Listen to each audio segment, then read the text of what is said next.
Hey guys, Adam here doing another one of these my thoughts videos where I talk about what I think about some subject or whatever. And as you could tell by the title, we're talking about the Korra season finale, well, series finale really, because this was the last season.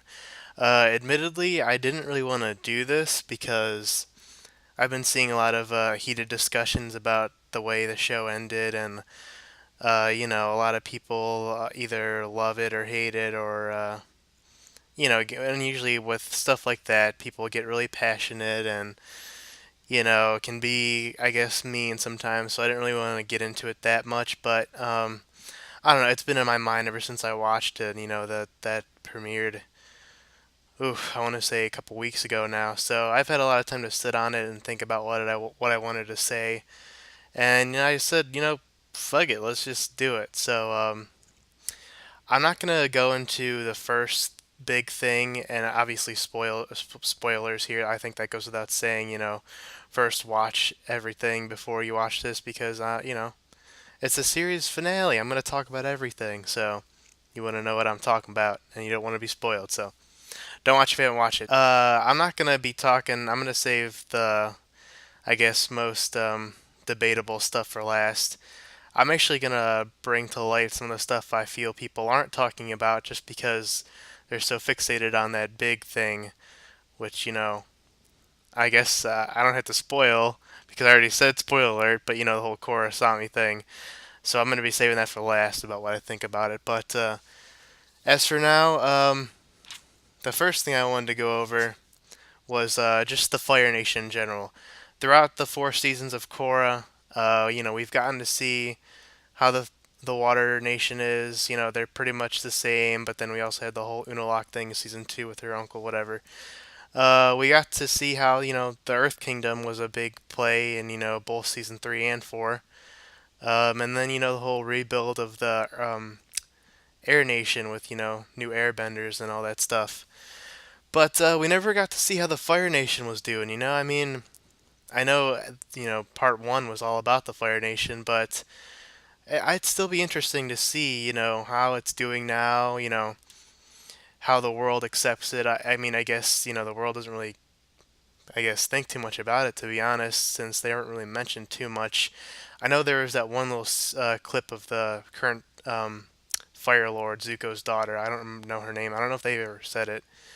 Um, but she didn't want to get involved with the whole Kuvira attack at first because, the Fire Nation and all the shit they've been through, they don't want to be known as the bullies who always jump into war as soon as, it happens. So there was that, but that was pretty much it in terms of how the nation was actually doing itself. We didn't get to see what it looked like aside from that one time where Korra kind of stumbled upon it and she lost her memories in season 2.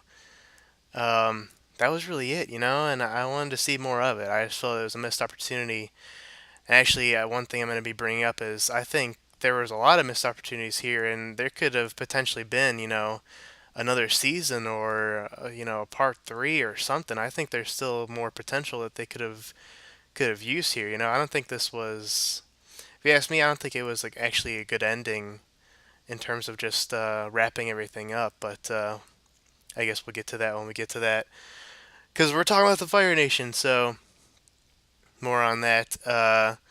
I was also curious with the whole, I guess, with Zuko, how he's been doing. We saw him in season 2, or not 2, season 3. But we didn't really get to know much of how his life's been. I know there was that because I'm going to be talking about, his mom and all that stuff. I know there was supposedly some book or series of books that kind of did a in between of Korra and Avatar and kind of showed, I guess, what happened. But I don't know. That's kind of alienating some of the people who just wanted to watch the show. As to be like, oh, you want that? Well, go read that book. I don't know. I just feel like that could have totally been done in a season or something. But what can you do? So yeah, I don't know to this day what happened with the whole mom stuff. I guess I do need to read the book. And then I was also curious, as to who he ended up marrying. We know he had a daughter. He might have had more than just a daughter, maybe another kid or so. I don't know. They didn't really say. And who was his wife? Who's the mother? Who's the mama? Who's the baby mama? Okay, I'm done. um, I guess we're to assume that it was May. I think her name was, that kind of emo chick that he was, I guess, kind of on and off with. Uh, I guess you could say that. But still, we didn't really know who it was, and I don't know. I just find that a little disappointing. Just because Zuko was my favorite character in Avatar, and I just, I want to know how the fella's doing. Another thing I felt they should have addressed, or that wasn't addressed throughout Korra, was whatever happened to Sokka. I know we saw him in some flashbacks. There was a season one flashback where the whole Amon's dad, I forget his name, but he was some kind of councilman, almost looked like some kind of like Supreme Court judge or something like that. He was some kind of cool badass like that or something, I don't know. And then he supposedly helped. There was that season three flashback where freaking the Red Lotus. Yeah, there's the red and the white. I could fucking names, man. They tried kidnapping Korra as when she was a baby, and apparently Aang, Zuko, and Sokka and Korra's dad, I think, stopped them or whatever from doing it. I don't know, something like that. But aside from that, that was it. Like, whatever happened to him? Is he dead? Like, they never said that. I guess we're to assume he is. Did he get hitched? Did he marry Suki? Like we don't know what happened to Sokka. Sokka was awesome. He was one of the best characters. Well, he was a main character, but still, he was awesome. He was funny. Everyone loves Sokka. You cannot say you didn't like Sokka, even though he wasn't as strong as everyone else. He was still just, he was a cool dude, and he was the comedic relief.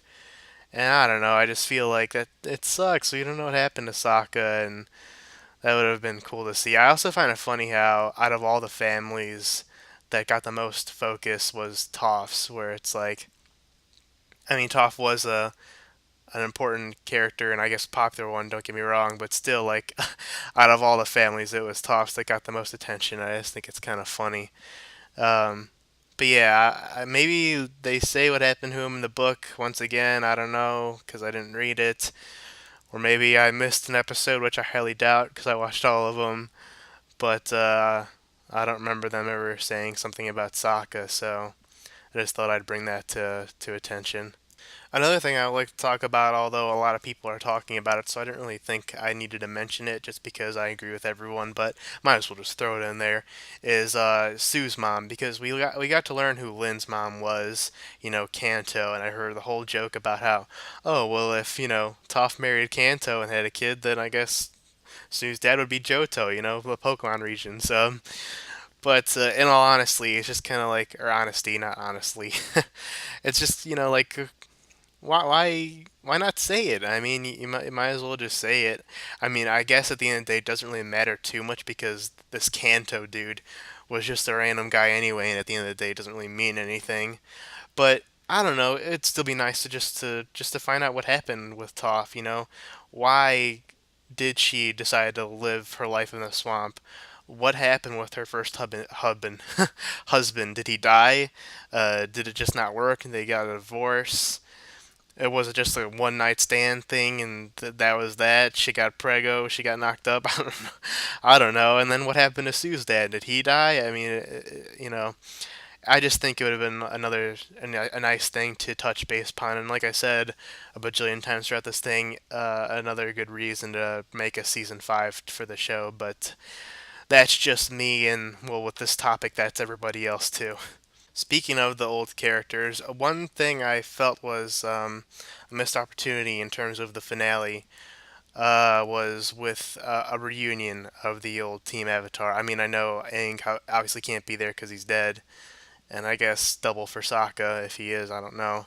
But, like, when the giant robot was attacking the Republic City, I think it would have been awesome if Toph, Katara, and Zuko got together to try to do something. They didn't have to do something because I know the story's not about them anymore. They're old, their time is over. But still, the old generation, they still help out, like I'm a big fan of Naruto, obviously, as you can tell by my videos.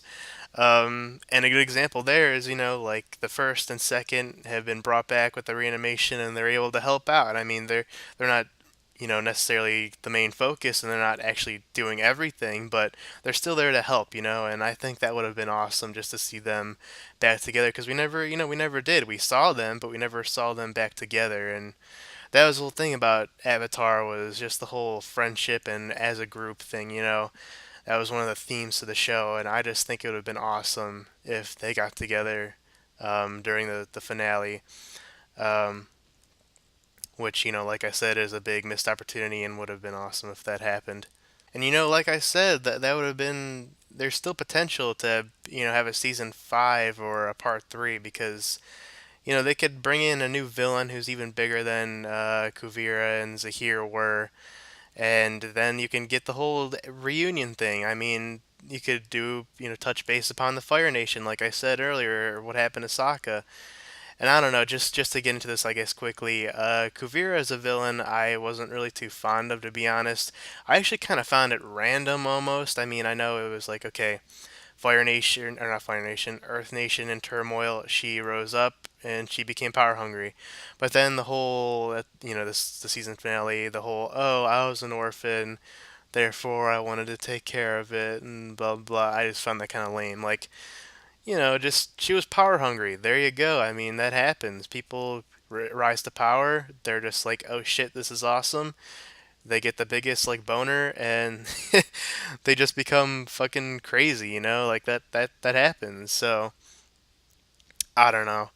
I just think as a last villain, Zahir was a lot better. Obviously, everyone fucking loved him. And what's not to love? He was an awesome villain, but since this is the end, this is that's the thing. This is the end. This is the last season of Korra and the end of the Avatar universe. And there are just a lot more things I felt could have been touched upon and still have done. A lot of potential, like I said. But do potential counter. I probably said that like about 100 times. And now the big topic, the one everyone won't shut up about, and the one that's caused the most discussion, which admittedly I can understand because it's such a big thing, and especially nowadays since homosexual is a big discussion and controversial and blah blah blah blah. So yeah, like I said, spoilers, but what you don't care, whatever, you should already seen a plot. Korra, Sami are a thing. They are a couple. They are lovers. They love each other. They're yeah. um, and the one thing I want to say, okay, first off, I am not anti-homo. I'm not homophobic. I'm not against gays and all that stuff. If you like it, you like it. I'm more so. I don't like to see it. Obviously, but that goes for anything. I don't like PDA to begin with. Um, but yeah, I just wanted to say that I'm not against it, and the idea, it's whatever. It's a good idea, I guess. I mean, I didn't really. It's not something I would be like, oh man, they got together. Praise the gods. Like I think some people were, because I know it's funny. Like, okay, and what I'm gonna get into is the only reason I don't want to say against it, but I just found it, I guess, weird was that it just kind of felt I felt like it came out of nowhere. And I know there have been interviews with the creators, I don't remember their names, saying that they've been hinting this since season 3, and if you haven't been getting it, then I remember that one guy saying you should rewatch the episodes and like look through it like through like a not a heterosexual way or something like that.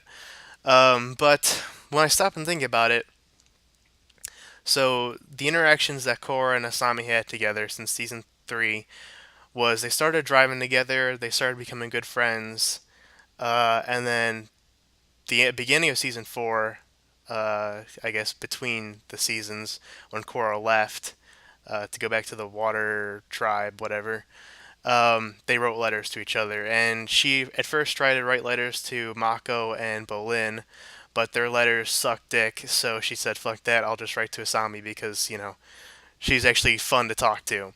And that's not liking someone. That's just being a friend. And then I guess one other thing I could think of that was hinting at them being a thing was Korra did a little anime blush when Asami complimented her on her new hair, which I do agree is also looks better. Um, but that's about it. That's all I can think of, and that is more hinting at, like I said, friendship. Like with Mako and Korra when they were first going through their awkward phase of liking each other, you could tell they liked each other. They would give googly eyes, they would blush a lot or whatever, and then they eventually outright said it. With this, I mean, and I know another thing people are debating about is the way it was presented. They just held hands at the end. They didn't kiss, which a lot of people say if they were gonna do this, then do it. Like fuck it, just have them kiss at the end, regardless of what people say. That's the whole message behind it. So what I'm getting at here is that I just think they should have dropped better hints that the two had a thing or were developing a thing for each other. Like even something as subtle as they somehow make eye contact with each other and kind of look away, or it's just some awkward like little thing like that. Just to show that they kind of like each other. And that's why I just feel it was just completely out of nowhere and out of the blue, and that's the only problem I really have with it. And one thing I also want to talk about is just the whole, because I know a lot of people don't like Mako and Korra, um, and I agree. In season two, I mean, I like I mean, I want to say I like the way that things ended with Mako. He's just a really good friend. I guess you could say her best friend, and they're just there for each other, just good friends. Um, but what one thing I just want to say is because I'm a big fan of Mako. Like Mako and Bolin are actually probably my favorite characters, and Korra out of the new cast, obviously, because I love seeing myself some Aang references or Katara and all them. And of course, like I said, Zuko's my favorite character. Um, so obviously, if Zuko's my favorite character, Mako's gonna be my favorite character because he's like a Zuko clone. Um, but I just want to say in Mako's defense, because I know a lot of people kind of didn't like him, that the majority of Korra and Mako's relationship was more so Korra's fault. As we all know, season two was the infamous black sheep of the seasons because it was considered, the worst. Which I agree. And I like to say or dub season two as Korra's period season. I guess book period, because she was just so weird. Like Mako was just trying to be a supportive boyfriend. He didn't want to, like he said, he's not picking sides. He just honestly didn't know what the fuck to do or what to tell her, because he's just a random dude. He's just a police officer who, but before that, was a pro bender. He's not gonna know what the hell spirits this and spirits that, or what to do here, what to do there. He doesn't have the answers. He's just trying to be supportive in whatever decision you make. He's gonna support you the best he can. That's being a nice boyfriend. I don't see what his problem was there. And I mean, one thing I guess you could say that he did wrong in the relationship was the whole, he kind of turned her into the president with the whole trying to go behind the president's back to get an army for the water tribe. But like, that's just him doing his job. Maybe if I were in his position, I would have done differently. I would have, lied to the president. But at the same time, you gotta understand where the guy's coming from. He doesn't have anything besides this job. And if he didn't have this job, I guess it'd be back to pro bending, which obviously didn't sound like a too great of a living, to be honest. But that's just me, and that's just what I think. I just think their relationship obviously wasn't, honestly wasn't, not obviously, honestly, wasn't given a good enough chance, and that's why, I mean, at the end of the day, I'm still kind of more of a Mako and Korra shipper. I would have honestly liked to see them together, and maybe, I don't know, like season one, it's like you want them to be together, right? And they do. And then after season two, it's like they have that little thing, and then blah blah blah. It's kind of just like I wish season two didn't happen. Like they stayed together throughout the season, and that was that. Um, just because like I said, Mako, he was one of my favorites, and I want to see him with the female lead, because that's cool. But like I said, at the end of the day, it's whatever. And Korra and Asami being together, I don't mind whatsoever. I just wish it was handled differently. Like I want to like Korra and Asami as a couple, but at the same time, I don't know what that would be like, like the only thing we've seen is just them being good friends, and that's just them being good friends. I mean, I don't know how else to think about it. I mean, maybe it is just me because I'm not homosexual. I don't get it. Although I don't want to say it's that, but I know a lot of people would, assume that as much. Although that's kind of a shallow way to think. Um, but yeah, that's just kind of what I think about the whole thing.